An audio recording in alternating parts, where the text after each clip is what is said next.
चिखलीत धिंगाणा घालणाऱ्यांना सावधान। ठाणेदार भूषण गावंडे ॲक्शन मोडवर आले असून पोलिसांनी आता गुन्हेगारांवर थेट तडीपारीचा बडगा उगारला आहे।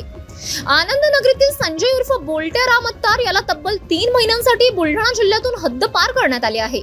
या कारवाईमुळे शहरातील गुन्हेगारी प्रवृत्तीच्या लोकांचे धाबे दणाणले आहेत। संजय उर्फ बोलट्या अत्तार वय 28 वर्ष, राहणार आनंदनगर चिखली, याच्यावर विविध गुन्हेगारी कृत्यांच्या पार्श्वभूमीवर उपविभागीय दंडाधिकारी बुलढाणा यांनी महाराष्ट्र पोलीस अधिनियम कलम 56 अंतर्गत तडीपारचा आदेश पारित केला आहे।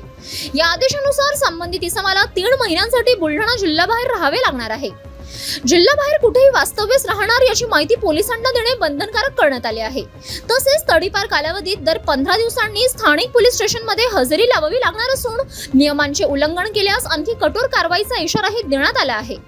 भूषण गावंडे ठाणेदार चिखली, शहरात कायदा व सुव्यवस्था अबाधित राखण्यासाठी कठोर कारवाया सुरूच राहतील। गुन्हेगारी प्रवृत्तीच्या व्यक्तींना कोणतीही माफी नाही। धिंगाणा घालणाऱ्यांवर पोलिसांचा थेट प्रहार सुरू राहणार असल्याचे ठाणेदार भूषण गावंडे यांनी सूर्या मराठी न्यूजशी बोलताना सांगितले आहे। या तडीपारीच्या कारवाईमुळे चिखली शहरात गुन्हेगारीवर मोठा आळा बसणार असल्याची चर्चा असून पोलीस प्रशासन आणखी कठोर पावले उचलणार असल्याचेही स्पष्ट संकेत मिळत आहेत। सूर्या मराठी न्यूज साठी संपादक अनिल सिंग चौहान, चिखली, बुलढाणा।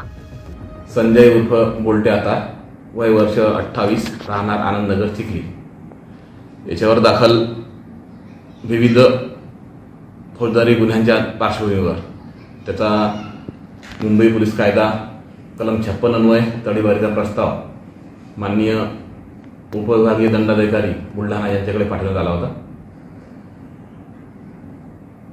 त्यानुसार माननीय उपविभागीय दंडाधिकारी बुलढाणा यांनी संजय अत्तार यास बुलढाणा जिल्ह्याबाहेर 3 महिन्यासाठी तडीपार केलेला आहे। या 3 महिन्याच्या कालावधीत तो बुलढाणा जिल्ह्यात परत आल्यास त्याच्यावर प्रचलित कायद्यानुसार कारवाई करण्यात येईल।